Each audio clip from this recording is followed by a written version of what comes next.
దేవునికి స్తోత్రములు. యూట్యూబ్లో లైవ్లో చూస్తున్న సహోదరి సహోదరులకు క్రీస్తునామంలో వందనములు. ప్రార్థన చేసుకుందాం.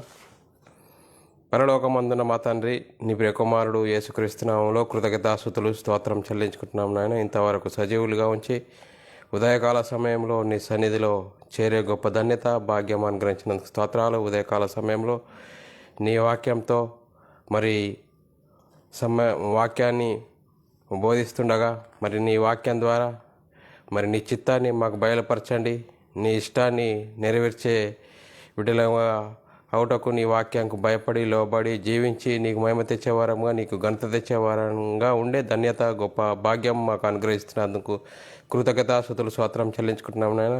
చెప్పబడుతుండగా నాకును వింటున్న సోదరులు వాక్యంగా మరి చెప్పుటకును కృపను అనుగ్రహించండి. వినుట కూడా వాక్యంగా స్వీకరించి నీకు మహిమ తెచ్చి ఘనత తెచ్చే బిడ్డలాగమ్మ అవుటకు మన కృపను అనుగ్రహించమని ఇటు గొప్ప ధన్యత అనుగ్రహించిన స్తోత్రం చెల్లించుకుంటూ ముందున్న సమయం కూడా నీ చితలకు అప్పచెప్తూ యేసుక్రీస్తు నామములో ప్రార్థన అడిగి వేడుకుంటున్నాం తండ్రి, ఆమెన్. మరి లైవ్లో యూట్యూబ్లో చూస్తున్న సహోదరి సహోదరులకు క్రీస్తు నామములో వందనములు. మరి సహోదరులారా, దేవుని కృపను బట్టి ఈరోజు ఒక అంశం మరి మీ ముందుకు తీసుకురావడం జరిగింది. ఈ అంశం చెప్పబడుతుండగా ఒక వ్యక్తిని గురించి కానీ, ఒక సంస్థని గురించి కానీ, ఒక సంఘమును గురించి కానీ మాకే తెలుసు మీకెవరికి తెలియదు అనే ఉద్దేశంతో చెప్పడం లేదు సహోదరులారా. మరి ఏది చెప్పినా లేఖన ఆధారాలతో మీ ముందుంచడానికి ప్రయత్నం చేస్తుండగా వాక్యాన్ని సాత్వికంతో అంగీకరించవలసిందిగా క్రీస్తు ప్రేమను బట్టి బతిమాలుకుంటున్నాను. మరి బైబిల్లోని ఆత్మనియమం ఏం చూస్తుందంటే దేవునికి కృతజ్ఞతాస్తుతులు స్తోత్రం చెల్లించాలి, సహోదరులమైన మనము ఒకరికొకరు వందనములు చెల్లించుకోవాలని మరి సూచిస్తుంది, బోధిస్తుంది. దాన్ని అనుసరిస్తూ ముందుకు సాగుదాం. ఈరోజు అంశం సహోదరులారా, మరి యేసు క్రీస్తుని అయ్యా అనవచ్చా అనకూడదా? సహోదరులారా, ఈరోజు అంశము యేసుక్రీస్తును అయ్యా అనవచ్చా అనకూడదా అనే అంశం సహోదరులారా.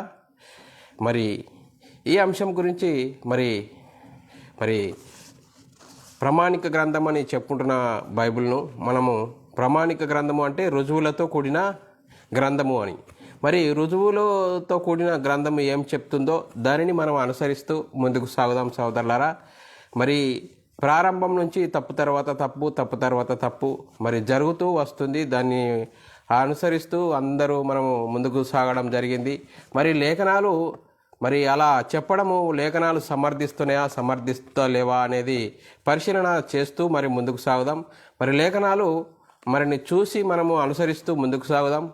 లేఖనాల ద్వారా మనకు ఏమవుతుంది? నిత్య జీవం కలుగుతుంది సహోదరులారా. మరి సహోదరులారా, మనము ప్రాముఖ్యంగా యేసుక్రీస్తు ఎవరు మరియు తండ్రి అయిన దేవుడు ఎవరు అనే విషయాలను గ్రహించాలి సహోదరులారా. మరి యేసుక్రీస్తును యేసయ్యా అని మరి నేటి క్రైస్తవ సమాజంలో సుమారు 100% క్రైస్తవులు ఉండగా మరి దాంట్లో 90% క్రైస్తవులు యేసయ్యా మరి అని ఎన్నో పాటలు ఎన్నో మరి విధాలుగా అంటూ ఉంటే మరి దానికి వాక్యాధారం చెప్తుందా? మరి అలా వాక్యం సమర్థిస్తుందా అని చూస్తూ ఉంటే వాక్యంలో చూస్తే సహోదరులారా, వాక్యము అలా చెప్పట్లేదు. మరి ఏమైందంటే సాతాను ప్రారంభం నుంచి మనల్ని మరి ఒకరు తప్పు చేస్తే అది దాన్నే అనుసరిస్తూ ఒకరి తర్వాత ఒకరు ఇలా తప్పు చేస్తూ సమర్థిస్తూ తప్పునే సాగిపోయింది. మరి ఆ తప్పు మరి ప్రామాణిక గ్రంథం అని చెప్పుకుంటున్నామే క్రైస్తవులమైన మనము. ఆ ప్రామాణిక గ్రంథం అలా చెప్తుందా అంటే అలా చెప్పట్లేదు. మరి అలా చెప్పట్లేదని నోటితో చెప్పడం కాకుండా లేఖనాధారాలతో మనతో లేఖనాలను చూసుకుంటూ మరి లేఖనాలను మనం ఒప్పుకుంటూ లేఖనాల ప్రకారంగా మనము ముందుకు సాగుదాం సహోదరులారా. మరి యోహాను సువార్త 10వ అధ్యాయం 3వ వచనం ఏం చెప్తుందంటే సహోదరులారా, అద్వితీయ సత్యదేవుడవైన నిన్నును నీవు పంపిన యేసుక్రీస్తును ఎరుగుటయే నిత్య జీవం. చూడండి సహోదరులారా, మరి సహోదరులారా, అద్వితీయ సత్యదేవుడవైన నిన్నును నీవు పంపిన యేసుక్రీస్తును ఎరుగుటయే నిత్య జీవం.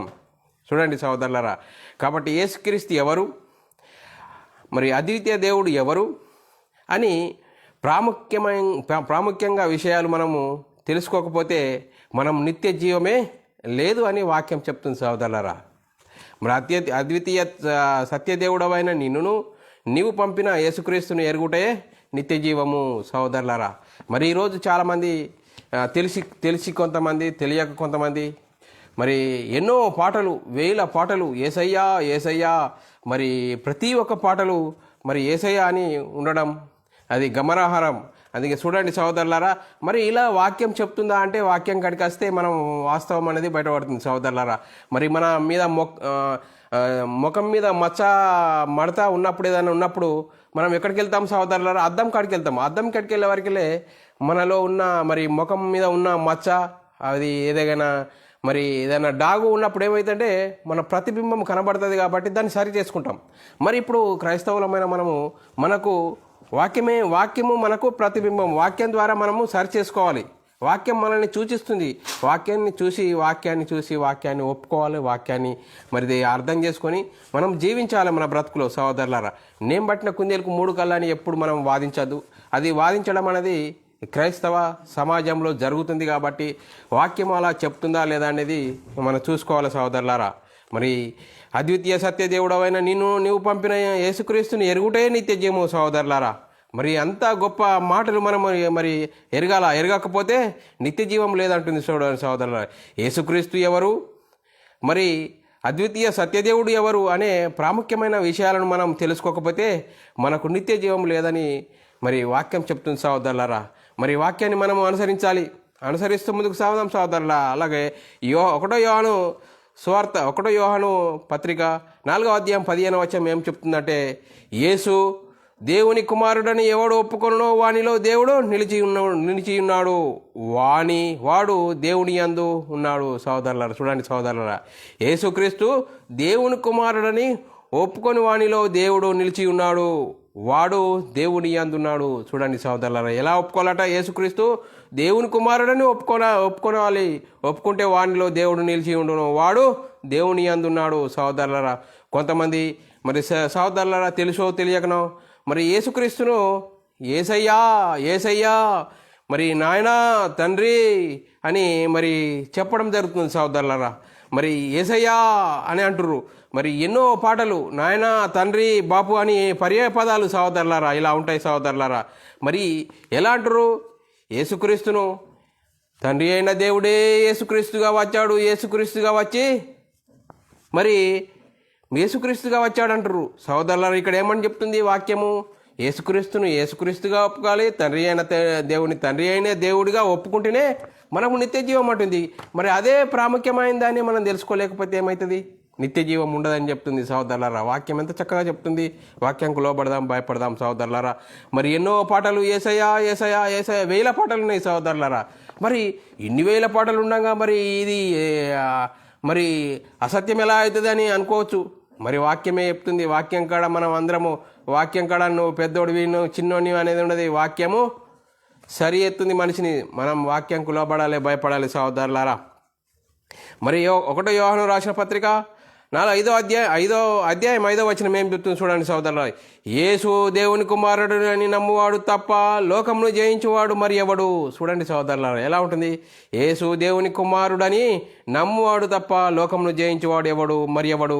చూడండి సోదరులారా, యేసుక్రీస్తు దేవుని కుమారుడని నమ్మాలి, తండ్రిని తండ్రిగా నమ్మాలి సోదరులారా. నమ్మకపోతే ఏమవుతుంది? నిత్య జీవం ఉండదని వాక్యం సెలవిస్తుంది. అలాగే 1 యోహాను రాసిన పత్రిక 2వ అధ్యాయము 22, 23 వచనములు చదువుకున్నట్లయితే, యేసుక్రీస్తు కాడని చెప్పువాడు తప్ప ఎవడు అబద్ధికుడు? తండ్రిని కుమారుని ఒప్పుకొనని వీడే క్రీస్తు విరోధి. చూడండి సోదరులారా, ఎంత క్రీస్తు విరోధి ఎలా ఉండట. యేసుక్రీస్తు కాడని చెప్పువాడు తప్ప ఎవడు అబద్ధికుడు? తండ్రిని కుమారుని ఒప్పుకొనని వీడే క్రీస్తు విరోధి. చూడండి సోదరులారా, 23వ వచనము, కుమారుని ఒప్పుకొనని ప్రతి వాడు తండ్రిని అంగీకరించువాడు కాడు, కుమారుని ఒప్పుకొనివాడు తండ్రిని అంగీకరించువాడు. చూడండి సోదరులారా, ఎంత చక్కగా చెప్తుంది వాక్యం. తండ్రిని తండ్రిగా ఒప్పుకోవాలి, కుమారుని ఒప్పుకోవాలి. ఎవడైతే వాడే క్రీస్తు విరోధని వాక్యం సెలవిస్తుంది సోదరులారా. మరి సోదరులారా, మరి వాక్యం చెప్పినప్పుడు మనం ఆ వాక్యంకి ఒప్పుకోవాలి కదా. మరి ఒప్పుకోకుండా మరి లేదు అలా కాదు, తండ్రి కుమారుడని ఒప్పుకొనుట కాదు సహోదరులారా. తండ్రిని తండ్రిగా ఒప్పుకోవాలి, కుమారుని కుమారునిగా ఒప్పుకోవాలి. అప్పుడే మనకు నిత్య జీవం ఉంటుంది సహోదరులారా. అలాగే ఒకటో యోహాను రాసిన పత్రిక 5వ అధ్యాయం 12వ వచనం ఏం చెప్తుందంటే, దేవుని కుమారుని నామందు విశ్వాసం ఉంచు మీరు నిత్య జీవం గలవారని తెలుసుకొనున్నట్లు నేను ఈ సంగతులు మీకు రాయిచున్నాను. ఎలాంటి సోదరులరా? దేవుని కుమారుని నామందు విశ్వాసం ఉంచు మీరు నిత్య జీవం గలవారని తెలుసుకున్నట్లు నేను ఈ సంగతులు మీకు రాయిచున్నాను. ఈ సంగతులు ఎప్పుడు రాయబడ్డాయి సోదరులరా? మొదటి శతాబ్దంలో రాయబడ్డాయి. మరి మొదటి శతాబ్దం నుంచి మరి తప్పు జరుగుతుందా అంటే తప్పు జరుగుతుంది సోదరులరా. మరి అలాంటి తప్పు జరుగుతున్నప్పుడు వాక్యాన్ని తీసుకొని మనం సరిదిద్దుకోవాలి కదా. ఆ వాక్యాన్ని సరిదిద్దుకుందాం సోదరులరా. అలాగే ఒకటో యోహాను రాసిన పత్రిక 3వ అధ్యాయము 22-23 వచనాల్లో ఏం చెప్తుంది? ఆయన ఆజ్ఞ ఏదనగా ఆయన కుమారుడైన యేసుక్రీస్తు నామమందు నమ్ముకొని ఆయన మనకు ఆజ్ఞ ఇచ్చిన ప్రకారము ఒకరిని ఒకడు ప్రేమించుకున్నదే. చూడండి సోదరులారా, ఆయన ఆజ్ఞలను గైకొనివాడు ఆయనే యందు నిలిచి ఉన్నాడు, ఆయన వాణి యందు నిలిచి ఉన్నాడు, ఆయన మన యందు నిలిచి ఉన్నాడు. చూడండి సోదరులారా, ఆయన ఇచ్చిన ఆజ్ఞ ఏదట? ఒకరికొకడు మనము ప్రేమించుకున్న బద్దులమై ఉన్నాము సోదరులారా. మరి సోదరులారా, అలా ఉన్నామా లేమా? వాక్యము ఏం చెప్తుంది? వాక్య ప్రకారంగా ఉండాలి సోదరులారా. మన వాక్యాన్ని మనము అనుసరించాలి సోదరులారా. మరి మనము ఇప్పుడు చూస్తూ ఉంటే సోదరులారా, నేటి కాలంలో మరి ఆధునిక కాలంలో అన్నీ అభివృద్ధిలోకి వెళ్ళిపోతున్నది. మరి దూసుకుపోతున్న తరుణంలో మరి వాక్యం ఎక్కడైపోయింది? ఎక్కడ వేసిన గొంగడ అక్కడనే అయిపోయింది. ఎవరో తప్పు చేశారు, వారు తప్పు చేస్తే వాక్యం అలా చెప్తుందా అని చూసుకునే బాధ్యత మనందరిది సోదరులారా. ఆ బాధ్యత కాబట్టి మనము యేసుక్రీస్తు ఎవరని నమ్మాలి? యేసుక్రీస్తు దేవుని కుమారుని నమ్మాలి, యేసుక్రీస్తు ప్రభు అని నమ్మాలి, ఈ యేసుక్రీస్తు ప్రభు అని నమ్మాలి. అప్పుడే తండ్రిని తండ్రిగా ఒప్పుకోవాలి, యేసుక్రీస్తుని యేసుక్రీస్తుగా ఒప్పుకోవాలి. మరి తండ్రి అనే దేవుడే యేసుక్రీస్తుగా వచ్చాడని, యేసుక్రీస్తే యేసయ్యా అని అనడం అనేది అది వాక్యం ఒప్పుకుంటుందా సోదరులారా? దయచేసి ఈ వాక్యాన్ని గ్రహిస్తాం, మరి ఆలోచిస్తాం సోదరులారా. అలాగే ఒకటో యోహాను రాసిన పత్రిక 5వ అధ్యాయం 20వ వచనం ఏం చెప్తుంది? మనము దేవుని కుమారుడైన యేసుక్రీస్తునందున్న వారమై సత్యవంతుని అందున్నాము, ఆయనే నిజమైన దేవుడని నిత్య జీవమునై ఉన్నాడు సోదరులారా. చూడండి సోదరులారా, యేసుక్రీస్తు ఎవరట? యేసుక్రీస్తు దేవుని కుమారుడని ఒప్పుకోవాలి అని చెప్తుంది సోదరులారా. మరి ఇలాంటి సందర్భాలు మనము చూస్తున్నాం సోదరులారా. ఈ సందర్భాలని మనము ఒప్పుకుందాం, మరి వాక్యంకు లోబడదాం, భయపడదాం సోదరులారా. అలాగే సోదరులారా, ఒకటో యోహాను రాసిన పత్రిక 4వ అధ్యాయం 2-3 వచనాలు ఏం చెప్తుంది ఇంకా చూద్దాం సోదరులారా. యేసు క్రీస్తు శరీరధారి వచ్చనని ఏ ఆత్మ ఒప్పుకొనునో అది దేవుని సంబంధమైనది. చూడండి సోదరులారా, యేసు క్రీస్తు శరీరధారి అయి వచ్చనని ఏ ఆత్మ ఒప్పుకొనునో అది దేవుని సంబంధమైనది. ఏ ఆత్మ యేసును ఒప్పుకున్నదో అది దేవుని సంబంధమైనది కాదు. అంత చక్కగా ఉన్న సోదరులారా. దీనిని బట్టి దేవుని ఆత్మను మీరెరుగుదురు, క్రీస్తు విరోధి ఆత్మ వచ్చనని మీరు వినిన సంగతి ఇది వరకు అది లోకంలో ఉన్నది సోదరులారా. చూడండి సోదరులారా, ఈ మాటలు ఎప్పుడు రాయబడ్డాయి? మొదటి శతాబ్దంలో రాయబడ్డాయి. ఏమని చెప్తుంది? అప్పటి వరకే క్రీస్తు విరోధి వచ్చనని మీరు వింటారు కదా, ఇది వరకే ఆవిడ వచ్చి ఉన్నాడు అని చెప్తుంది సోదరులారా. యేసుక్రీస్తు శరీరధారి వచ్చనని ఏ ఆత్మ ఒప్పుకున్నదో అది దేవుని సంబంధమైనది. ఏ ఆత్మ యేసును ఒప్పుకున్నదో అది దేవుని సంబంధమైనది కాదు. దీనిని బట్టి దేవుని ఆత్మ మీరెరుగుదురు, క్రీస్తు విరోధి ఆత్మ వచ్చనని మీరు వినిన సంగతి ఇది వరకు అది లోకములో ఉన్నది. చూడండి సోదరులారా, అది లోకంలో మరి ప్రారంభం నుంచే వాడు లోకంలో వచ్చాడని చెప్తుంది సోదరులారా. తండ్రి అయిన దేవుడే యేసుక్రీస్తుగా వచ్చి మా కోసము సిలువలో రక్తం కార్చాడని అంటూ ప్రార్థనలు చేస్తున్నారు సోదరులారా. ఇలా చేయడములో అర్థం ఉందా సోదరులారా? వాక్యం అలా చెప్తుందా సోదరులారా? వాక్యాన్ని మనము ఆలోచించాలి కదా సోదరులారా. మరి ఆ వాక్యాన్ని ఆలోచిస్తాం, వాక్యాన్ని ఒప్పుకుందాం ఇప్పటినైనా సోదరులారా. మరి వాక్యాన్ని ఆలోచిస్తూ ముందుకు సాగుదాం సోదరులారా. ప్రారంభంలోనే మరి ఏం చేసి వాడు ఆ వెలుగుదూత వేషం వేసుకొని వాని నీతి పరిచారకుల వేషం వేసుకొని వాడు డంపు చేశాడు సోదరురా. వాని పరిచారకుల ద్వారా ఏమైంది? యేసు ప్రభు అని ఒప్పుకోవాలి, యేసుక్రీస్తుని దేవుని కుమారుడు అని ఒప్పుకోవాలి, మరి తండ్రిని తండ్రిగా ఒప్పుకోవాలి. అప్పుడే మనకు నిత్య జీవం ఉంటుందని వాక్యం చెప్తుంటే, లేదు మనము యేసుక్రీస్తు కూడా యేసయ్యా అనొచ్చు. తండ్రి అయిన దేవుడే యేసుక్రీస్తుగా వచ్చాడు, యేసుక్రీస్తుకే పరిశుద్ధాత్ముడిగా వచ్చాడని ఈ ఎన్నో తప్పుడు సిద్ధాంతాలు, తప్పుడు బోధలు క్రైస్తవ లోకంలో వచ్చి మరి మరి వాక్యం దగ్గరికి వచ్చి ఆలోచించని వారిని ఎంతో మందిని సాతాను వాడికి సిద్ధపరిచిన నరకానికి తీసుకెళ్లే భయంకరమైన పరిస్థితిలో క్రైస్తవ్యం కొట్టుమిట్టాడుతుంది సోదరులారా. మరి అలాంటి తరుణంలో మనకు ప్రామాణిక గ్రంథం అని చెప్పుకుంటున్నామే, ప్రామాణిక గ్రంథం చదువుతున్నామా, అర్థం చేసుకుంటున్నామా, దాన్ని గ్రహిస్తున్నామా, దాన్ని మన బ్రతుకులో అనుసరించాలి సోదరులారా. అనుసరిస్తూ ముందుకు సాగడంలో మనలో మరి ఆత్మీయత స్థితి అభివృద్ధి పొందుతుంది సోదరులారా. మరి సోదరులారా, మరి వాక్యం ఎలా కలిగింది? ఒకటి ఊహను బట్టి, ఒకటి ఆలోచన బట్టి కలిగిందా సోదరులారా? మరి అలా కలగలేదని చెప్తుంది సోదరులారా. రెండో పేతురు రాసిన పత్రిక 1వ అధ్యాయం 20-21 వచనంను చదువుకున్నట్లయితే, ఒకడు ఊహను బట్టి చెప్పడం వలన లేఖనంలో ఏ ప్రవచనము పుట్టదని మొదట గ్రహించుకునవలెను. ఏలైనగా ప్రవచనము ఎప్పుడు మనుషుని ఇచ్చను బట్టి కలగలేదు, కానీ మనుషులు పరిశుద్ధాత్మ వలన ప్రేరేపింపబడిన వారే దేవుని మూలంగా పలికిరి. చూడండి సోదరులారా, ఎలా పలికింది? బైబిల్ ఒకటి ఊహ ఆలోచన కాదని, మరి పరిశుద్ధాత్మని వలన దేవుని మూలంగా పలికారని అప్పుడు మనం గ్రహించాలి. మరి దాన్ని వాక్యం పట్టుకున్నప్పుడు ఎలా ఉండాలి? ఇది దేవుని సంబంధమైంది, మన ఆలోచన ఊహ కాదు. మరి వాక్యం పట్టుకున్నప్పుడు వాక్యం ఎవరైనా చెప్పారనుకో, అది వాక్యము బైబిల్లో చూసుకోవాలి, ఆ వాక్యానుసారంగా ఉందా ఒప్పుకోవాలి. ఎవరు చెప్పినా సరే అది మరి వాక్యము చిన్నోళ్ళు పెద్దోళ్ళు, మరి మా ఊరోడు మధ్య ప్రాంతపోడు అని మనం అనుకోకుండా, ఎవరు చెప్పినా దైవజనులు ఎవరు చెప్పినా వాక్యము బైబిల్లో ఉందా, అది వాక్యం సపోర్ట్ చేస్తుందా, వాక్యం ఒప్పుకుంటుందా, అప్పుడు మనం ఒప్పుకుందాం సోదరులారా. వాక్యాన్ని బట్టి మనం ముందుకెళ్దాం. సోదరులారా, ఈరోజు గూగుల్ మ్యాప్లో చూస్తూ ఉంటే మనం ఒక్కొక్క ప్రాంతానికి వెళ్ళాలంటే సోదరులారా, మరి గూగుల్ మ్యాప్లో ఆ పేరు రాస్తే మనల్ని సూచిస్తుంది. ఇక్కడికి వెళ్ళాలి, ఎడమ వైపు వెళ్ళాలి, కుడి వైపు వెళ్ళాలి, ఎడమ వైపు వెళ్ళాలి, 100 మీటర్లు ఉంది, 200 మీటర్లు ఉంది అని చెప్తా ఉంటుంది. అది మనం సూచిస్తూ ఉంటే మనం ముందుకెళ్ళాలి. మరి అలా వెళ్తూ ఉంటే మనం చేరవలసిన గమ్యానికి చేరతాము. మనం ఇప్పుడు కూడా వాక్యాన్ని అనుసరించాలి, వాక్యాన్ని చూడాలి, వాక్యం ఏం చెప్తుంది, వాక్య ప్రకారం ముందుకెళ్ళాలి. వాక్య ప్రకారంగా వెళ్తే ఏమైంది? వాక్య ప్రకారంగా వెళ్తూ యేసుక్రీస్తుగా ఒప్పుకోవాలి, యేసుక్రీస్తును ప్రభుగా ఒప్పుకోవాలి, తండ్రి అయిన దేవుడుగా ఒప్పుకోవాలి. ఒప్పుకుంటే అప్పుడు ఏమవుతుంది? మనకు నిత్య జీవం ఉంటుందని వాక్యం సెలవిస్తుంది సోదరులారా. మరి సోదరులారా, దైవావేశంతో కలిగిన ప్రతి లేఖనంలో ప్రతి లేఖనంలో దైవజనుడు సన్నద్ధుడై ప్రతి సత్కార్యమునకు సిద్ధపడి ఉండాలి, సిద్ధపడి ప్రకటించాలి సోదరులారా. మరి ఎలాగ ప్రకటించాలా? దైవావేశంతో కూడిన వాక్యాన్ని దైవజనుడు ప్రతి సత్కార్యము సిద్ధపడి ప్రకటించాలి. లేదో మాకు ఇప్పుడు ఇంకా ప్రవచనం వచ్చింది అని చెప్పడం అనేది సరి అయింది కాదు. ఉన్నదాన్ని బైబిల్ సిద్ధపరిచి స్థిరపరిచిన కాలంలో ఉన్నాం కాబట్టి వాక్యాన్ని మనం ఉన్నదాన్ని చెప్పాలి, కానీ లేనిది కల్పితాలు చెప్పొద్దు సహోదరులారా. అలా చెప్పడం వల్ల వాక్యం ఒప్పుకోదు సహోదరులారా. అలాగే ఏం చెప్తుందో సహోదరులారా, 2వ తిమోతికి రాసిన పత్రిక 3వ అధ్యాయం 16-17 వచనాలు ఏం చెప్తుంది?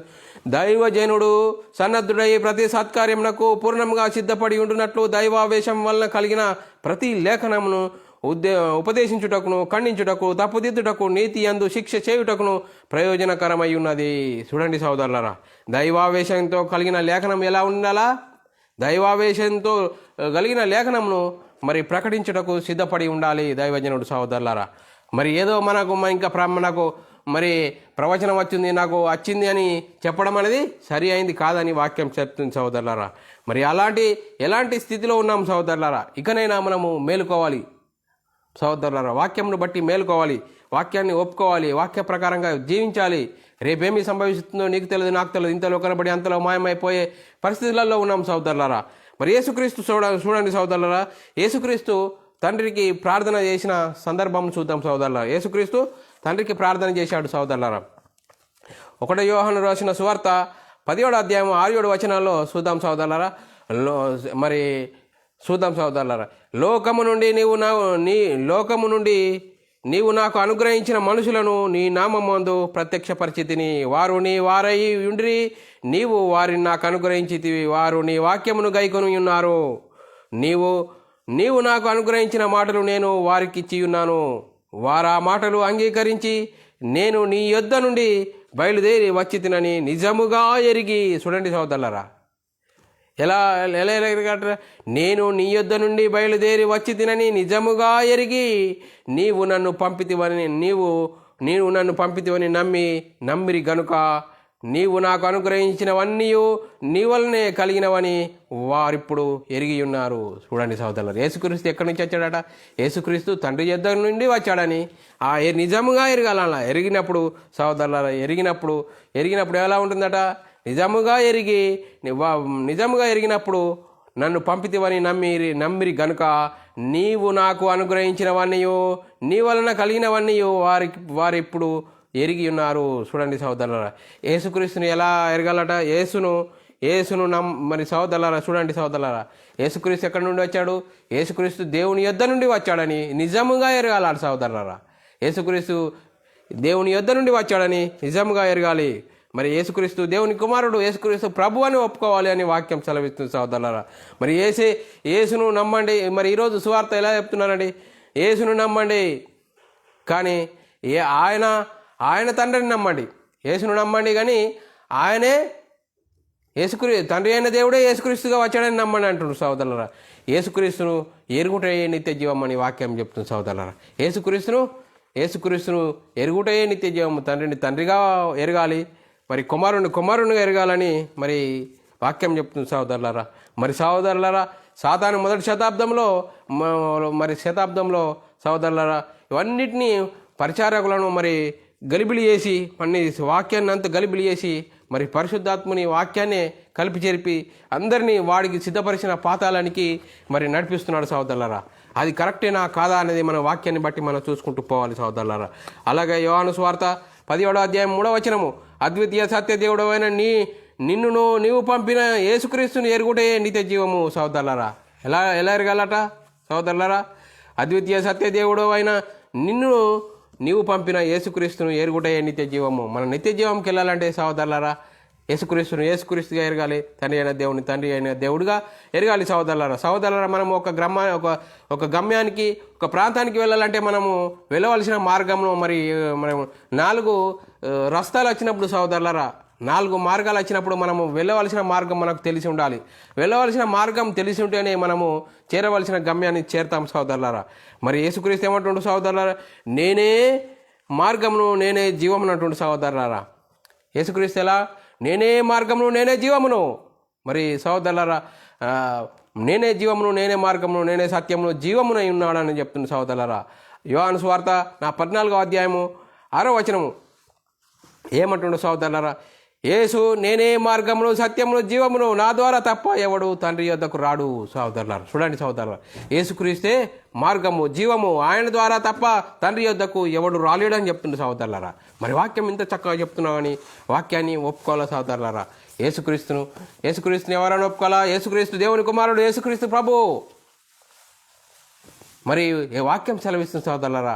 మరి తండ్రి అయిన దేవుడే యేసుక్రీస్తుగా వచ్చాడు, యేసయ్యా అంటవా? అలా అనడము వాక్యం ఒప్పుకోవట్లేదు సహోదరులారా. అలా ఉండడము సరి అయింది కాదని వాక్యం చెప్తుంది సహోదరులారా. వాక్యాన్ని ఒప్పుకుందాం, వాక్యానికి భయపడదాం, లోపడదాం సహోదరులారా. మరి అపొస్తలుడైన పౌలు గారు పరిశుద్ధాత్మతో నిండుకున్నవాడే ఏమని చెప్తున్నాడు సహోదరులారా? అపొస్తలుడైన పౌలు గారు ఇజ్రాయేలుని గురించి సాక్ష్యం ఇస్తున్నాడు. వాక్యం ఏం చెప్తుందనేది అపొస్తలుడైన పౌలు గారు ఇజ్రాయేలుని గురించి రక్షణను గురించి అలాని గురించి సాక్ష్యం చెప్తున్నాడు. ఏమని చెప్తున్నాడు సహోదరులారా?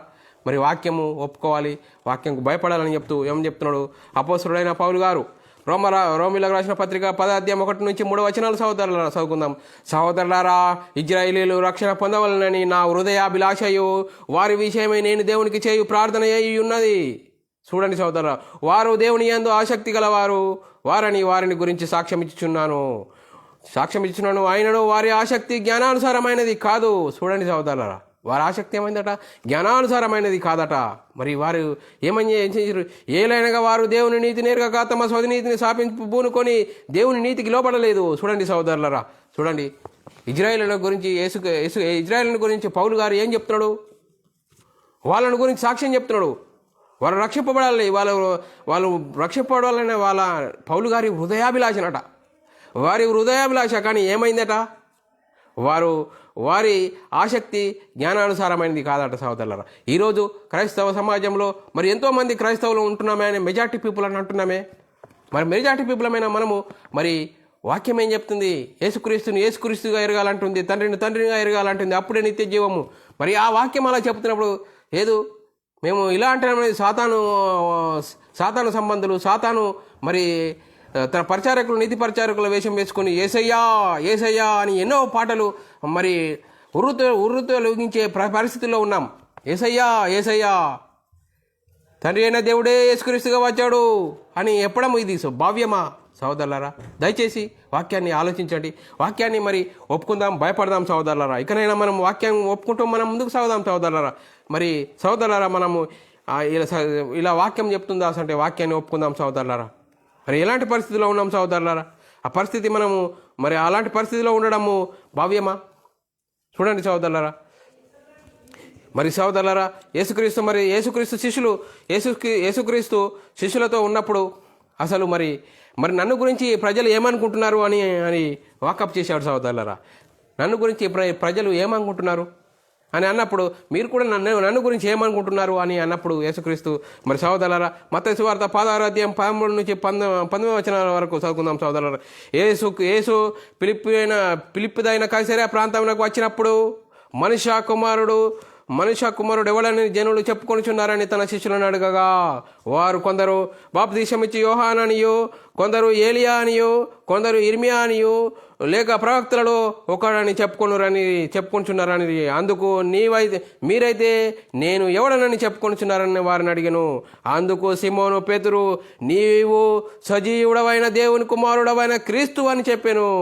అందుకు సీమోను బర్యోనా, నీవు ధన్యుడవు, పరలోకమందున్న నా తండ్రి ఈ సంగతిని నీకు బయలుపరిచితేనే గాని నరులు నీకు బయలుపరచలేరు. మరియు నీవు పేతురువు, ఈ బండ మీద నా సంఘమును కట్టుదును. చూడండి సహోదరులారా, మరి పేతురు ఇచ్చిన సాక్ష్యం చూడండి సహోదరులారా. పేతురు ఎలాంటి సాక్ష్యం ఇచ్చాడు? మరి నీవు దేవుని మరి నేను ఎవరిని ప్రజలు చెప్పుకుంటున్నారంటే కొంతమంది ఇర్మియా అంటారు, ప్రవక్తలలో మరి ఒకడు వచ్చాడని చెప్పుకుంటున్నారు. కానీ మీరు నన్ను ఏమనుకుంటున్నారు అన్నప్పుడు ఏమంటారు? 12 మంది శిష్యులలో మరి పేతురు ఏం చెప్పిండు? నీవు సజీవుడవైన దేవుని కుమారుడవని క్రీస్తు అని చెప్పినప్పుడు మరి యేసుక్రీస్తు ఏమంటుడు? సీమోను బర్యోనా, నీవు ధన్యుడవు, పరలోకమందున్న నా తండ్రి ఈ సంగతి నీకు బయలుపరిచాను, కానీ నరులు నీకు బయలుపరచలేరు.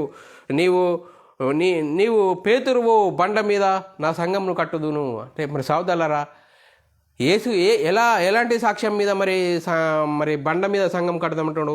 పేతురు అనే బండ మీద సంఘం కడదామంటుండా? లేకుంటే పేతురు ఇచ్చిన సాక్ష్యం ఏది? నీవు సజీవుడవైన దేవుని కుమారుడు అనే సాక్ష్యం అనే బండ మీద సంఘంను కట్టుదును అంటుండు సహోదరులారా. ఇక్కడ చాలా చక్కగా మనం అర్థం చేసుకోవాలి. మరి ఏ బండ మీద? పేతురు అనే బండ కాదు. పేతురు ఇచ్చిన సాక్ష్యం ఏది? నీవు సజీవుడవైన దేవుని కుమారుడవని చెప్పిన ఆ మాట మీద క్రీస్తు సంఘమును కట్టుదనని మరి యేసుక్రీస్తు చెప్పాడు సహోదరులారా. మరి యేసుక్రీస్తు ఏమంటాడు? సజీవుడవైన దేవుని కుమారుడవని పేతురు చెప్తున్నాడు. కానీ ఇప్పుడు ఈ లోకం ఏం చెప్తుంది? తండ్రి అయిన దేవుడే యేసుక్రీస్తుగా యేసయ్యా వచ్చాడు. మరి తండ్రి అయిన దేవుడే యేసయ్యా. చూడండి సహోదరులారా, అలా అనడము ఎంతవరకు కరెక్టు? యేసయ్యా అని చెప్తుంది వాక్యం. ఆ వాక్యాన్ని ఆలోచించండి సహోదరులారా. ఇంకా మరి సహోదరులారా, యేసుక్రీస్తు మరి దేవుని కుమారుడు అని ఇంకా ఎలా చెప్తున్నాడో యోహాను సువార్త 20వ అధ్యాయం 30-31 వచనంలో మనం చదువుకున్నట్లయితే, మరియు అనేకమైన ఇతర సూచక్రియలను యేసు తన శిష్యుల ఎదుట చేసెను, అవి ఈ గ్రంథమందు వ్రాయబడి ఉండలేదు కానీ యేసు దేవుని కుమారుడైన క్రీస్తు అని మీరు నమ్మి ఆయన నామమందు జీవం పొందినట్లు ఇవి వ్రాయబడి ఉన్నవి. చూడండి సహోదరులారా, బైబిల్ గ్రంథంలో మరి ఎలా ఉన్నాయట? యేసుక్రీస్తు దేవుని కుమారుడని నమ్మునట్లు ఆయన నామందు విశ్వాసం ఉంచబడాలని ఇవి రాయబడి ఉన్నవి. మరి ఇంత చక్కగా వాక్యం సూచిస్తుంది. మరి వాక్యాన్ని ఒప్పుకుందాం సహోదరులారా. ఇన్ని రోజులు తప్పులు జరిగిపోయినాయి సహోదరులారా. తప్పును విడిచిపెడదాం, వాక్యం కులబడదాం, భయపడదాం సహోదరులారా. మరి యేసుక్రీస్తును దేవుడు కన్నాడని సాక్ష్యం ఇస్తున్నాడు. యేసును దేవుడు కన్నాడని సాక్ష్యం చెప్తున్నాడు సహోదరులారా. ఆ సందర్భం చూద్దాం. ఎబ్రీయులకు రాసిన పత్రిక 1వ అధ్యాయం 5వ వచనం, ఏలైనగా నీవు నా కుమారుడవు, నేను నేడు నిన్ను కనియున్నాను అనియు, ఇదియుగాక నేను ఆయనకు తండ్రినయ్యుందును, ఆయన నాకు కుమారుడై ఉండుననియు ఆ దూతలతో ఎవరితో నేను ఎప్పుడైనా చెప్పలేదు. చూడండి సహోదరులారా. మరి ఇప్పుడు ఇక్కడ చూడండి సహోదరులారా, యేసును దేవుడు కన్నాడని చెప్తున్నాడు సహోదరులారా. నీవు నా కుమారుడవు, నేను నిన్ను కని ఉన్నాను. చూడండి సోదరులారా, ఎంత చక్కని మాటలు. మరి తండ్రి అయిన దేవుడుగా ఉన్నాడు, కుమారుడుగా ఉన్నాడు సోదరులారా. అలాగే హెబ్రీయులకు రాసిన పత్రిక 5వ అధ్యాయము 5వ వచనము, అటువలే క్రీస్తు కూడా ప్రధాన యాజకుడై ఉండి తన్ను తాను మయంపరచుకొనలేదు, కానీ నీవు నా కుమారుడవు, నేను నిన్ను కని ఉన్నాననియు ఆయనతో చెప్పిన వాడే ఆయనను మయంపరచెను. చూడండి సోదరుల, కీర్తనలు 2వ అధ్యాయం 7వ వచనము, కట్టడలను నేను వివరించేదను, యెహోవా నీకిలాగు సెలవిచ్చాను, నీవు నా కుమారుడవు, నేను నిన్ను కని ఉన్నాను. చూడండి సోదరులారా, తండ్రి అయిన దేవుడే యేసుక్రీస్తును కని ఉన్నాడని ఎంత చక్కగా దేవుడు సాక్ష్యం ఇస్తున్నాడు. మరి వాక్యాన్ని ఒప్పుకుందాం సోదరులారా. ఇకనైనా మరి తప్పును విడిచిపెడదాం సోదరులారా. మరి చూడండి సోదరులారా, మరి ఈయనే నా ప్రియ కుమారుడు అని మళ్ళా ఇంకో సందర్భాలు, మరి ఎన్నో సందర్భాలను చూద్దాం సోదరులారా. మత్తయి సువార్త 3వ అధ్యాయము 16-17 వచనాలు, యేసు బాప్తీసం పొందిన వెంటనే నీళ్ళలో నుండి ఒడ్డునకు వచ్చెను. ఇదిగో ఆకాశం తెరవబడెను, దేవుని ఆత్మ పావురం వలె దిగి తన మీదికి వచ్చుట చూసెను. మరియు ఇదిగో ఈయన నా ప్రియ కుమారుడు, ఈయన యందు నేను ఆనందించున్నాను ఒక శబ్దము ఆకాశం నుండి వచ్చెను. చూడండి సోదరులారా, ఎలాంటి వచ్చింది?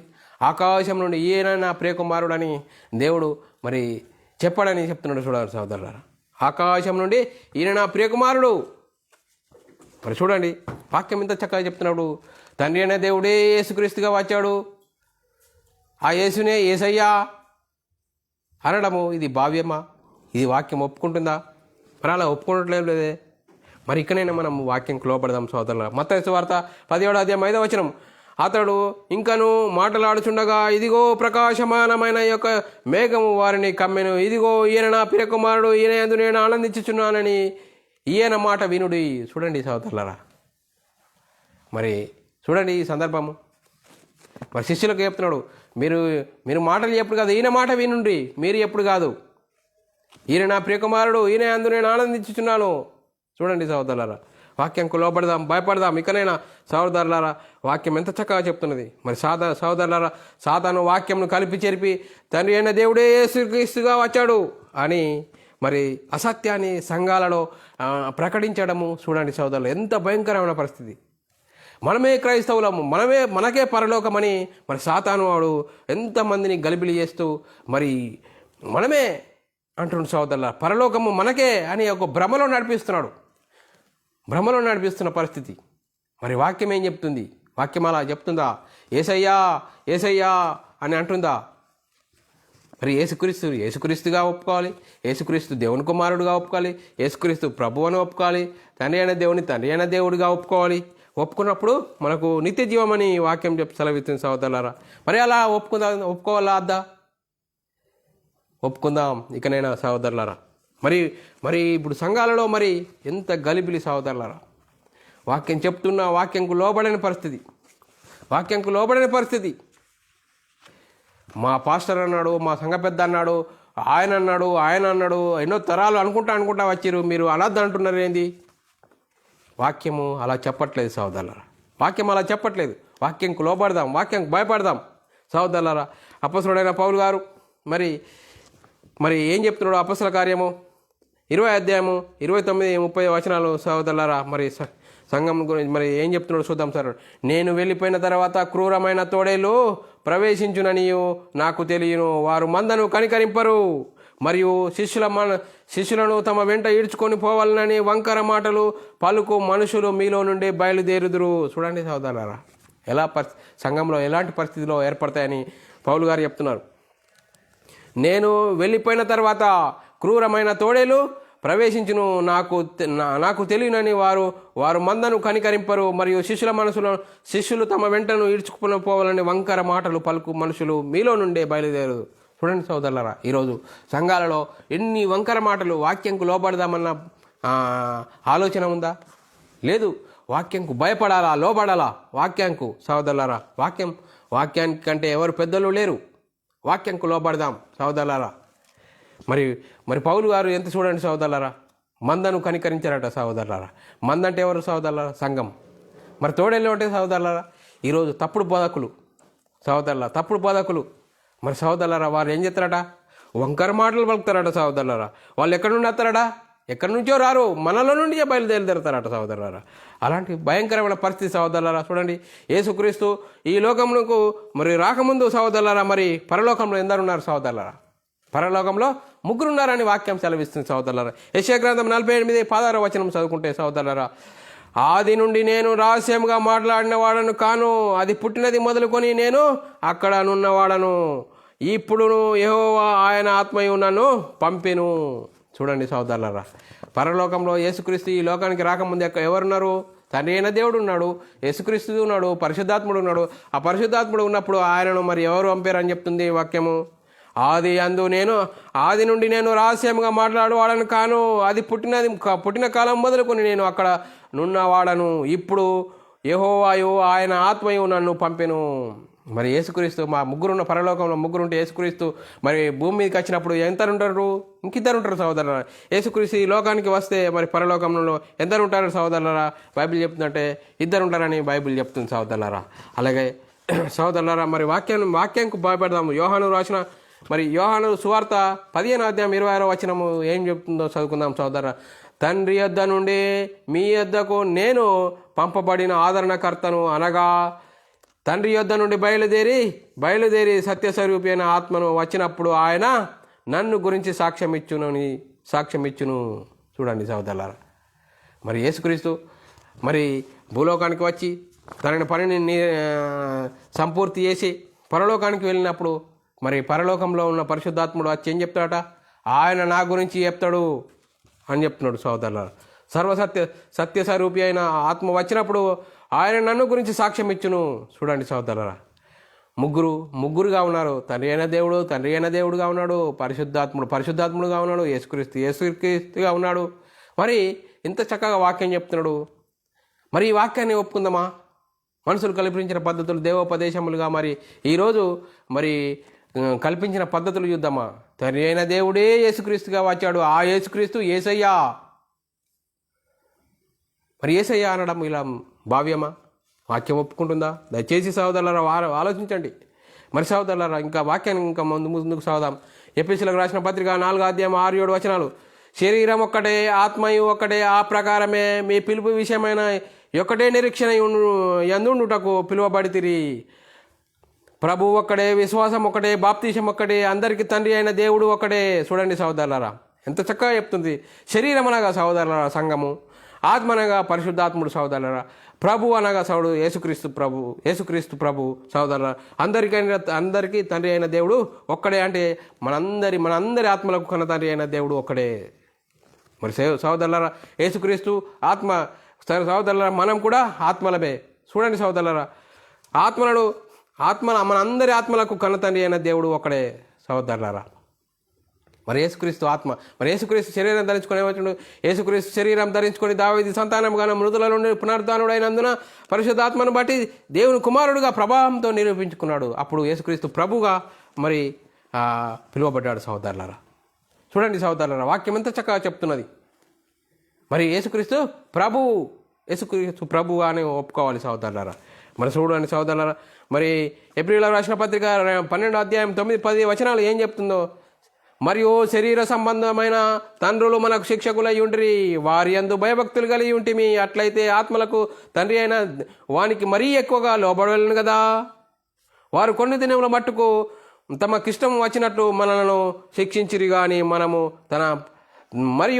తన పరిశుద్ధతలో పాలు పొందవలనని మనము మేలు కొరకే ఆయన శిక్షించుచున్నాడు. చూడండి సహోదరులారా, మనం మరి శరీర సంబంధమైన తండ్రులకు భయపడుతున్నామే, మరి అందరి ఆత్మలకు కన్న తండ్రి అయిన దేవునికి ఇంకెక్కువగా భయపడాలి కదా. చూడండి సహోదరులారా, ఎంత చక్కగా వాక్యం చెప్తుంది. మరి యేసుక్రీస్తు మరణించి తిరిగి లేచిన తర్వాత చూడండి సహోదరులారా, మరియా నన్ను ముట్టుకోకు, నేను తండ్రి యొద్దకు వెళ్ళిపోలేదు అని చెప్తున్నాడు సహోదరులారా. యేసుక్రీస్తు మరణించి తిరిగి లేచిన తర్వాత మరి మరియా నన్ను ముట్టుకోకు, నేను తండ్రి యొద్దకు వెళ్ళలేదు అని చెప్తున్నాడు సహోదరులారా. చూడండి సహోదరులారా, వాక్యాన్ని చూద్దాం. వాక్యం మరి యోహాను సువార్త 20:17 వచనం. యేసు ఆమెతో, నేను ఇంకనూ తండ్రి యొద్దకు ఎక్కిపోలేదు కనుక నన్ను ముట్టుకోవద్దు. అయితే నా సహోదరుల యొద్దకును వెళ్ళి నా తండ్రియు మీ తండ్రియు, నా దేవుడును మీ దేవుడును వాని యొద్దకు ఎక్కిపోవచ్చున్నామని వారితో చెప్పెను. చూడండి సహోదరులారా, యేసుక్రీస్తు ఎంత చక్కగా చెప్తున్నాడు. మీ దేవుడును నా దేవుడును, చూడండి, మీ తండ్రియు నా తండ్రియు దేవుడు ఒక్కడే అని చెప్తూ ఎంత చక్కగా చెప్తున్నాడు. చూడండి సహోదరులారా, యేసుక్రీస్తు మనల్ని మరి యేసుక్రీస్తు ఎందుకు వచ్చాడు? మనల్ని తండ్రి యొద్దకు తీసుకెళ్ళడానికి వచ్చాడు సహోదరులారా. మనల్ని తండ్రి యొద్దకు తీసుకెళ్ళడానికి వచ్చాడు. అలా యోహాను సువార్త 14వ అధ్యాయము 1-4 వచనాలు చదువుకుందాం సహోదరులారా. మీ హృదయములను కలవరపడనీయకుడి.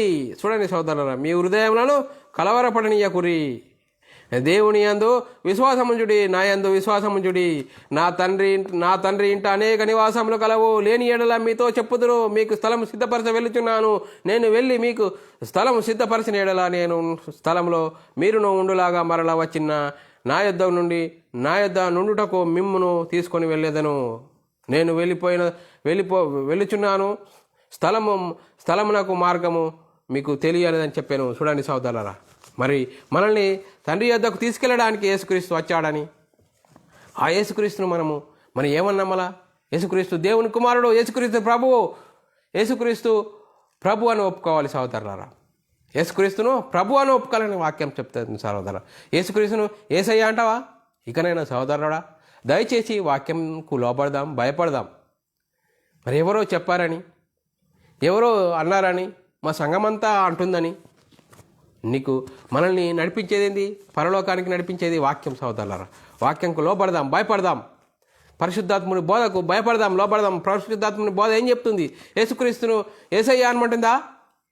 యేసుక్రీస్తు ప్రభువు, యేసుక్రీస్తు దేవుని కుమారుడు అని చెప్తుంది సహోదరులారా. చూడండి సహోదరులారా, మరి యేసుక్రీస్తు మరి తండ్రి యొద్దకు మరి ఆ యేసుక్రీస్తు మనల్ని రెండవ రాకడలో వచ్చి మరి మనల్ని అప్పచెప్తాడని చెప్తుంది సహోదరులారా. 1 కొరింథీ 15వ అధ్యాయం 24వ వచనము. అటు తర్వాత ఆయన సమస్తమైన ఆధిపత్యమును సమస్తమైన అధికారమును బలమును కొట్టివేసి తన తండ్రి అయిన దేవునికి రాజ్యమును అప్పగించిన అప్పుడు అంతం వచ్చును. చూడండి సహోదరులారా, మన యేసుక్రీస్తు రెండవ రాకడలో మనల్ని అందరినీ ఆయన తండ్రి యొద్దకు తండ్రి అయిన దేవునికి రాజ్యమును అప్పగించును. చూడండి సహోదరులారా, అప్పుడు అంతం వచ్చును.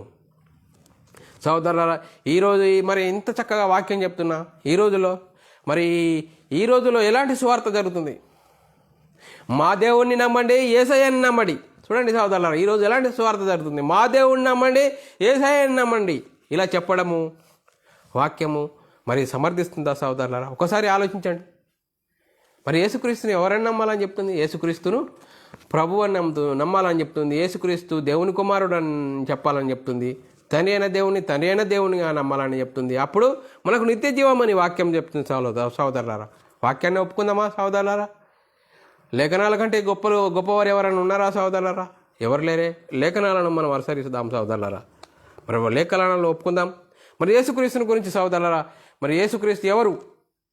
యేసుక్రీస్తు కూడా దేవుడే, కుమారుడైన దేవుడు యేసుక్రీస్తు సహోదరులారా.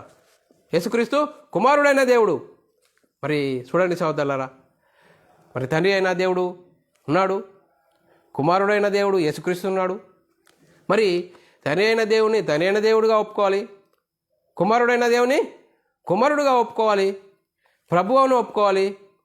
మరి ఒప్పుకోవాలని వాక్యం సూచిస్తుంది సహోదరులారా. వాక్యాన్ని ఒప్పుకుందాం సహోదరులారా.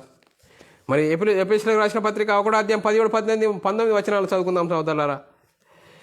మరియు మీ మనోనేత్రములు వెలిగింపబడినందున ఆయన మిమ్మును పిలిచిన పిలుపునకు నిరీక్షణ ఎట్టిదో, పరిశుద్ధులలో ఆయన స్వాస్థ్యం ఎట్టిదో, ఆయన యొక్క మహిమాశ్వర్యం ఎట్టిదో, ఆయన క్రీస్తునందు వినియోగపరిచిన బలాతిశయం బట్టి విశ్వసించు మన యందు ఆయన చూపుచున్న తన శక్తి అపరిమితమైన మహత్యం ఎట్టిదో మీరు తెలుసుకొనవలెనని మన ప్రభు అయిన యేసుక్రీస్తు యొక్క దేవుడైన మహిమా స్వరూపియగు తండ్రి. చూడండి సహోదరులారా, మన ప్రభు అయిన యేసుక్రీస్తు తండ్రి ఎవరు? దేవుడు. మరి వాక్యం చెప్తుంది సహోదరులారా, తండ్రి అయిన దేవుడే యేసుక్రీస్తుగా వచ్చాడా? ఆ యేసుక్రీస్తు యేసయ్య అంటావా? వాక్యం అలా చెప్పట్లేదు సహోదరులారా. దయచేసి ఇకనైనా వాక్యంకు ఒప్పుకుందాం, వాక్యంకు లోబడదాం సహోదరులారా. మరి ఎలా మరి వాక్యం ఏం చెప్తుంది సహోదరులారా? మరి మనము దేవుని గురించి మరి సహోదరులారా, ఈరోజు మనం దేవుని గురించి సువార్త చెప్పాలంటే ఏం చెప్పాలి సహోదరులారా? మన దేవుడు పరలోకమందున్నాడు. ఆ పరలోకమందున్న దేవుని దగ్గరికి వెళ్ళడానికి కుమారుడైన దేవుడు వచ్చాడు. ఆ కుమారుడైన దేవుని నమ్మాలి. యేసుక్రీస్తుని నమ్ముకోవడం ద్వారా నిత్య జీవము. యేసుక్రీస్తు మనందరి పాపాలను తీసివేయడానికి యేసుక్రీస్తు ఈ లోకానికి వచ్చి సిలువలో మరణించి ఆ సిలువ రక్తం ద్వారా మనల్ని పరిశుద్ధులుగా నీతిమంతులుగా చేయడానికి వచ్చాడు. వచ్చి ఏం చేశాడు?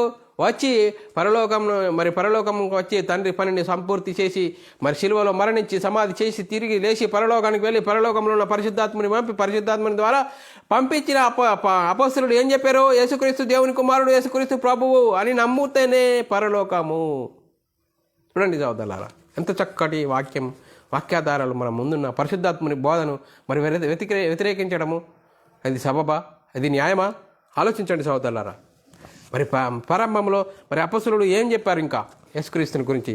అపొస్తల కార్యము 2:36 మీరు సిలువ వేసిన ఈ యేసునే దేవుడు ప్రభుగాను క్రీస్తుగాను నియమించను, ఇది ఇజ్రాయేలు వంశమంతయు రూఢిగా తెలుసుకొనవలెను. చూడండి సోదరులారా, అపొస్తలుడు పేతురు గారు ప్రారంభంలో ఏం చెప్పాడు? మీరు సిలువ వేసిన ఈ యేసునే దేవుడు ప్రభుగాను క్రీస్తుగాను నియమించను, ఇది ఇజ్రాయేలు వంశమంతయు రూఢిగా తెలుసుకొనవలెను. తెలుసుకోవాలని వాక్యం చెప్తుంటే ప్రభు ఇజ్రాయిల్లకే మనకు కాదంటారు కొంతమంది. అది కరెక్టా? వాక్యాన్ని పరిశుద్ధాత్మను బోధకు వ్యతిరేకంగా మాట్లాడామా? అలా మాట్లాడద్దుగా సోదరులారా. అపొస్తల కార్యము 5:31 ఇజ్రాయేలీయునకు మారు మనసు పాపక్షమాపణ దయచేయుటకు దేవుడు ఆయనను అధిపతిగాను రక్షకునిగాను తన దక్షిణాస్త బలం చేత హెచ్చించెను. చూడండి సోదరులారా, ఇజ్రాయేలీయునకు మారు మనసు పాపక్షమాపణ దయచేయవలనని దేవుడు ఆయనను అధిపతిగాను రక్షకుని కానీ దక్షిణాస్తం బయలుపరిచను. చూడండి సోదరులారా, కొంతమంది ఏమంటారు? ఇజ్రాయేలీలకే ప్రభు మనకు ప్రభు కాదంటారు. వారికి కూడా వాక్యం చాలా చక్కటి సమాధానం ఇస్తుంది సోదరులారా. రోమిలకు రాసిన పత్రిక 10:9-10 అదేమనగా యేసు ప్రభువుని నీ నోటితో ఒప్పుకొని దేవుడు మృతులలో నుండి ఆయనను లేపినని నీ హృదయమందు విశ్వసించిన యెడల నీవు రక్షింపబడదువు. ఏలయనగా నీతి కలుగునట్లు మనుషుడు హృదయమందు విశ్వసించి రక్షణ కలుగునట్లు నీ నోటితో ఒప్పుకునేవాళ్ళను. చూడండి సోదరులారా, వీళ్ళకు కూడా గట్టి కౌంటర్ ఇచ్చి అయిపోయింది. ప్రభు ఇజ్రాయిల్లకే మనకు కాదు అనేటోళ్ళకు. అదేమనగా యేసు ప్రభు అని నోటితో ఒప్పుకోవాలంటుంది సోదరులారా. దేవుడు మృతులలో నుండి యేసుక్రీస్తును లేపినని నీ హృదయమందు విశ్వసించిన యెడల నీవు రక్షింపబడదువు. ఏలయనగా నీతి కలిగినట్లు మనుషుడు హృదయమందు విశ్వసించినట్లు రక్షణ కలిగినట్లు నీ నోటితో ఒప్పుకోవాలి. నోటితో యేసుక్రీస్తును ప్రభు అని ఒప్పుకోవాలని చెప్తుంది. ఎంత చెప్పినా కూడా లేదు, యేసయ్యా అని ఒప్పుకోవాలి. యేసయ్యానే తరి అయిన దేవుడే యేసుక్రీస్తుగా వచ్చాడు, యేసుక్రీస్తుగా పరిశుద్ధాత్ముడిగా వచ్చాడని ఎంత విరుద్ధమైన బోధ, ఎంత భయంకరమైన పరిస్థితి. సోదరులారా, చూడు, వాడు సాతాను ప్రారంభం నుంచి వెలుగుదూత వేషమించుకుని వాని పరిచారకుల ద్వారా బోధిస్తున్నాడు సంఘాలలో. ఇప్పటికీ మొత్తం బోధించేశాడు సోదరులారా. అలా చెప్పడము దయచేసి వాక్యాన్ని ఆలోచించండి. ఇకనైనా ఆలోచించండి సోదరులారా. ఈ ఫేస్బుక్ లైవ్ ద్వారా సోదరులారా మన చేరువలోకి వస్తుంది సోదరులారా. వాక్యాన్ని పరిశీలించాలి సోదరులారా. వాక్యాన్ని చూడాలి, వాక్యాన్ని ఒప్పుకోవాలి, వాక్యం భయపడే లోపడదాం సోదరులారా. వాక్యానుసారంగా జీవిస్తాం సోదరులారా. తప్పుడు బోధల నుంచి ఇకనైనా మేలుకోవాలి సోదరులారా. ఆ వాక్యాన్ని లోపడదాం సోదరులారా. యేసుక్రీస్తు ప్రభువు సోదరులారా. యేసుక్రీస్తు ప్రభువు అంటే సోదరులారా ఏలేవాడు, అధిపతి, కర్త, భర్త అన్నీ సోదరులారా. యేసుక్రీస్తు ఇప్పుడు 3 లోకాల్లో అధికారం కలిగిన వాడు. యేసుక్రీస్తు ఎప్పుడు 3 లోకాల్లో అధికారం కలిగిన వాడు సోదరులారా. దయచేసి సోదరులారా ఈ వాక్యాన్ని మనం నమ్ముదాం సోదరులారా. వాక్యాన్ని అర్థం చేసుకుందాం సోదరులారా.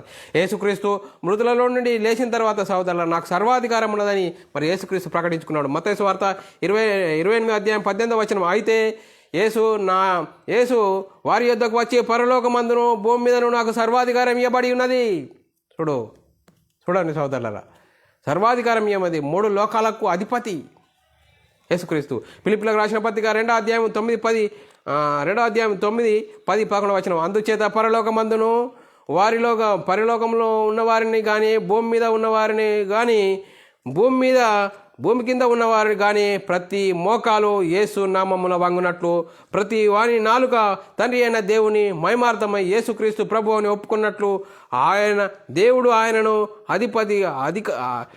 అధికంగా హెచ్చించి ప్రతి నామమునకు పైనామము ఆయనకు అనుగ్రహించెను. చూడండి సోదరులారా, యేసుక్రీస్తును ఎక్కడ 3 లోకాలకు అధిపతి యేసుక్రీస్తు నామం ఒప్పుకోవాలి. యేసుక్రీస్తు ప్రభు అని ఒప్పుకోవాలని వాక్యం సెలవిస్తుంది సోదరులారా. యేసుక్రీస్తు ప్రభు అని ఒప్పుకోవాలి. యేసుక్రీస్తు దేవుని కుమారుడు అని ఒప్పుకోవాలి. మరి అలా ఒప్పుకుంటేనే నిత్య జీవము సహోదరులారా వాక్యము మరి ఎంత చక్కగా చెప్తుంది. వాక్యాన్ని ఒప్పుకుందాం సహోదరులారా. మరి సాతాను ఏం చేస్తుంది? సాతాను అందరినీ గలిబిలి చేసి మరి తండ్రి అయిన దేవుడే యేసుక్రీస్తుగా వచ్చాడు, ఆ యేసుక్రీస్తే యేసయ్యా ఏసయ్యా ఏసయ్యా అని ఎన్నో పాటలు ప్రపంచాన్ని ఉర్రుతొలగిస్తున్న సందర్భము. ఏసయ్యా ఏసయ్యా. మరి అందరూ కొంతమంది ఏమనుకుంటారంటే, ఎక్కువ మంది ఏసయ్యా అంటారు, ఏళ్ళు కొంతమంది ఉన్నారు ఏసయ్యా అనద్దని. మరి ఏళ్ళకి తప్పే అనుకుంటున్నావా? అలా అనుకోవడము సబబు కాదు. వాక్యాన్ని ఒప్పుకుందాం, వాక్యానికి భయపడదాం, లోపడదాం. ఇకనైనా సహోదరులారా, మరి యేసుక్రీస్తు ఎవరైనా ఒప్పుకోవాలి. యేసుక్రీస్తు దేవుని కుమారుడు, యేసుక్రీస్తు ప్రభువు, తండ్రి అయిన దేవుడు తండ్రి అయిన దేవుడే, పరిశుద్ధాత్ముడు పరిశుద్ధాత్ముడే. ఒప్పుకోవాలి. అలా ఒప్పుకుంటేనే నిత్య జీవము. సహోదరులారా, ఎంత చక్కగా వాక్యం చెప్తుంది. యేసుక్రీస్తును మన హృదయంలో యేసుక్రీస్తును ప్రభువుగా ప్రతిష్ఠించుకోవాలని వాక్యం చెప్తుంది. 1 పేతురు రాసిన పత్రిక 3వ అధ్యాయం 15వ వచనము. నిర్మలమైన మనస్సాక్షి గలవారై మీలో ఉన్న నిరీక్షణ గురించి మిమ్మల్ని ఏతువాడుగు ప్రతి వానికి సాత్వికంతో భయంతోనూ సమాధానం చెప్పుటకు ఎల్లప్పుడూ సిద్ధంగా ఉండి మీ హృదయంలో యందు క్రీస్తును ప్రభుగా ప్రతిష్ఠించుకోండి. మన హృదయాల్లో ఏమని ప్రతిష్ఠించుకోవాలి?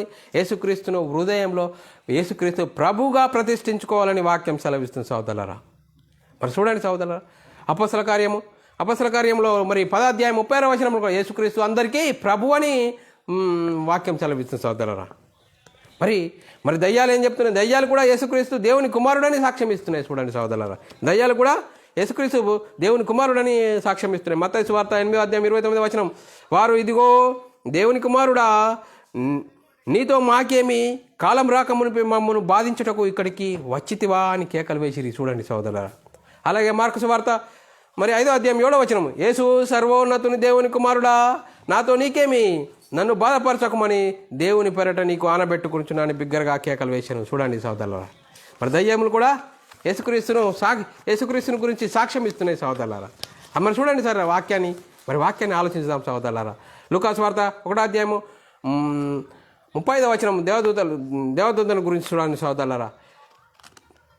దూతలు పరిశుద్ధాత్మని వచ్చినప్పుడు సర్వోన్నతుని దేవుని కుమారుడని సర్వోన్నతుని శక్తి నిన్ను కమ్ముకనెను గనుక పుట్టబో శిశువు పరిశుద్ధుడై దేవుని కుమారుడని మరి సాక్ష్యం ఇస్తున్నది సహోదరులారా. మరి చూడండి సహోదరులారా, వాక్యం ఎలా చక్కగా వాక్యం చెప్తుందో. మరి బాప్తిసం ఇచ్చే యోహాను కూడా సాక్ష్యం ఇస్తున్నాడు దేవుని కుమారుడని. యోహాను సువార్త 1వ అధ్యాయం 29 నుంచి 34 వచనాలు సహోదరులారా. మరునాడు యోహాను యేసు తన యొద్దకు రాగా చూసి, ఇదిగో లోకపాపంలో మోసుకొని దేవుని గొర్రెపిల్ల, నా వెనుక ఒక మనుషుడు వచ్చుచున్నాడు, ఆయన నాకంటే ప్రముఖుడు గనుక నాకంటే ముందటి వాడాయను. నేను ఎవరిని గురించి చెప్పితినో ఆయనే ఈయన. నేను ఆయనను ఎరుగనైతిని గాని ఆయన ఇజ్రాయేలుకు ప్రత్యక్షమవుటకు నేను నీళ్ళలో బాప్తీసం ఇచ్చుటకు వచ్చి తినని చెప్పాను. చూడండి సహోదరులారా, మరి యోహాను కూడా యేసుక్రీస్తుని గురించి సాక్ష్యం ఇచ్చడానికి వచ్చాడని వాక్యం సెలవిస్తుంది సోదరు. నేను ఆయనను ఎరుగనైతిని కానీ నీళ్ళలో బాప్తీసం ఇచ్చుటకు నన్ను పంపినవాడు నీవెవని వద్ద ఆత్మ దిగి వచ్చుటో నిలిచి చూచితూ ఆయనే పరిశుద్ధాత్మలో బాప్తీసం ఇచ్చునని చెప్పాను. ఈయనే దేవుని కుమారుడని నేను తెలుసుకొని సాక్ష్యం ఇచ్చుచున్నాను. ఎలా చెప్తున్నాడట సాక్ష్యం? యోహాను ఈయనే దేవుని కుమారుడని సాక్ష్యం ఇస్తున్నాడు సహోదరులారా. చూడండి సహోదరుల, మార్కు గారు ఎలా సాక్ష్యం ఇస్తున్నారు. మార్కు సువార్త మరి దేవుని కుమారుడు ప్రారంభంలో ఉన్నది 1వ అధ్యాయం 1వ వచనం, దేవుని కుమారుడనే యేసుక్రీస్తు సువార్త ప్రారంభం. మార్కు గారు మరి సాక్ష్యం ఇస్తున్నాడు సహోదరులారా. చూడండి సహోదరులారా, ఎంతోమంది సాక్ష్యం. అపొస్తలుడైన పౌలు గారు కూడా ఏమని చెప్తున్నారు?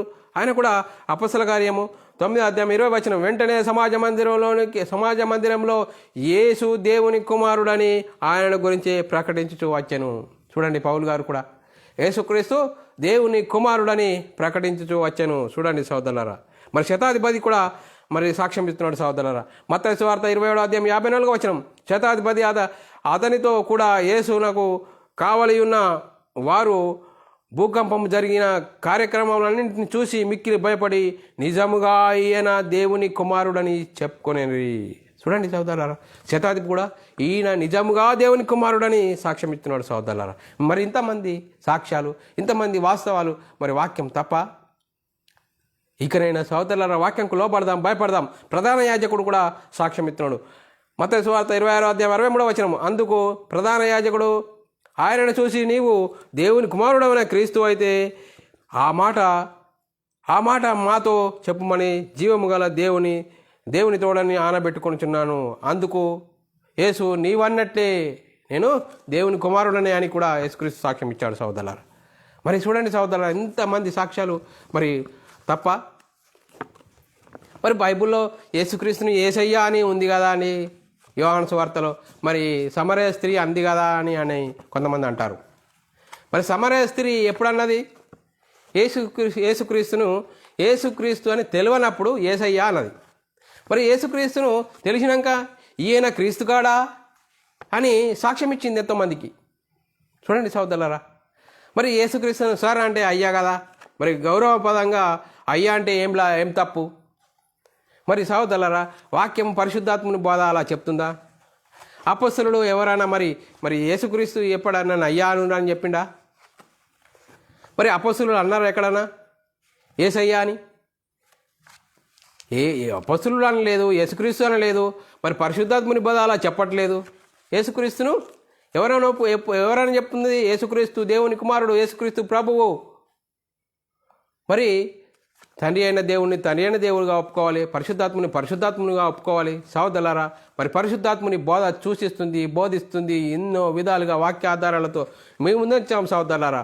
మరి వాక్యాంకు పరిశుద్ధాత్ముని బోధక ఎదురు తిరగడము ముని కొలలకు ఎదురు తన్నుట సాధ్యం అంటుండు సహోదరులారా.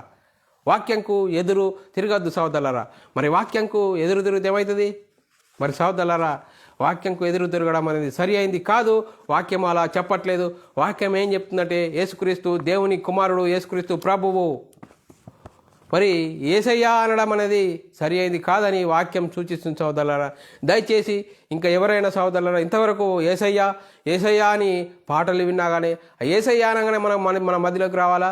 ఇది వాక్యం చెప్పట్లేదు అని మన మధ్యలోకి రావాలి సహోదరులారా. ఇకనైనా మరి యేసుక్రీస్తును దేవుని కుమారుడు, యేసుక్రీస్తు ప్రభువు, యేసుక్రీస్తును దేవుని కుమారుడు అని ఒప్పుకోవాలి. మరి తని అయిన దేవుడిగా ఒప్పుకోవాలి. ఒప్పుకోవడమే నిత్య జీవం అని యోహాను సువార్త 17వ అధ్యాయము 3వ వచనము, అద్వితీయ సత్య దేవుడమైన నిన్ను నీవు పంపిన యేసుక్రీస్తుని ఎరుగుటయే నిత్య జీవమని వాక్యము సూచిస్తుంది, బోధిస్తుంది. దాన్ని అనుసరిస్తూ మరి ముందుకు సాగుదాం సహోదరులారా. మరి దయచేసి సహోదరులారా, ఎన్నో వాక్యాధారాలు మేము ముందుంచాము. వాక్యాన్ని సాత్వికంగా అంగీకరించవలసిందిగా క్రీస్తు ప్రేమను బట్టి బతిమాలుకుంటున్నాను సహోదరులారా. మరి సహోదరులారా, ఇలాంటి అంశాలు మీరు వినాలనుకుంటున్నారా? బైబిల్ విజిటమ్ అకాడమీలో యూట్యూబ్లో సబ్స్క్రైబ్ చేసుకోండి. ఎన్నో ఆత్మీయమైన వాస్తవాలు మరి అంశాలు విని మరి ఆత్మీయత స్థితిని అభివృద్ధి పొందించుకోవాలని క్రీస్తు ప్రేమను బట్టి బతిమాలుకుంటున్నాను సహోదరులారా. మా పరిచర్య నిమిత్తము వ్యక్తిగత ప్రార్థనలో మరి జ్ఞాపకం చేసుకోవాల్సిందిగా క్రీస్తు ప్రేమను బట్టి బతిమాలుకుంటున్నాను సహోదరులారా. మరి ప్రార్థన చేసుకుందాం. పరలోకమందున మా తండ్రి, నీ ప్రియకుమారుడు యేసుక్రీస్తు నామములో కృతజ్ఞతాస్తుతులు స్తోత్రం చెల్లించుకున్నామని ఇంతవరకు సజీవులుగా ఉంచి మరి యేసుక్రీస్తును యేసయ్యా అనే వాక్యం చెప్తుందా అనే అంశము మరి ఎన్నో వాక్యాధారాలతో మేము మరి నేర్చుకున్నాం నాయన. ఇకనైనా వాక్యంకు లోబడి భయపడి మరి యేసుక్రీస్తును దేవుని కుమారుడు, యేసుక్రీస్తు ప్రభువు అని ఒప్పుకొని మరి తండ్రి అయిన దేవునిగా ఒప్పుకుంటేనే జీవము అని వాక్యం సెలవిస్తుంది. వాక్యాన్ని ఒప్పుకుంటాం, వాక్యానికి భయపడతాము. మమ్మల్ని మేము సరిచేసుకొని ఇకనైనా నీకు మహిమ తెచ్చే, ఘనత తెచ్చే గొప్ప ధన్యత మా అందరికీ అనుగ్రహించమని విన్న మాటలు విడిచిపెట్టకుండా విన్న మాటల ప్రకారం ఇకనైనా మా బ్రతుకులో నెరవేర్చుకునే గొప్ప ధన్యత మాకు అనుగ్రహించినందుకు కృతజ్ఞతాస్తుతులు స్తోత్రం చెల్లించుకుంటూ యేసుక్రీస్తు నామములో ప్రార్థన అడిగి వేడుకుంటున్నాం తండ్రి, ఆమెన్. సోదరులారా, అందరికీ వందనములు, దేవునికి స్తోత్రాలు.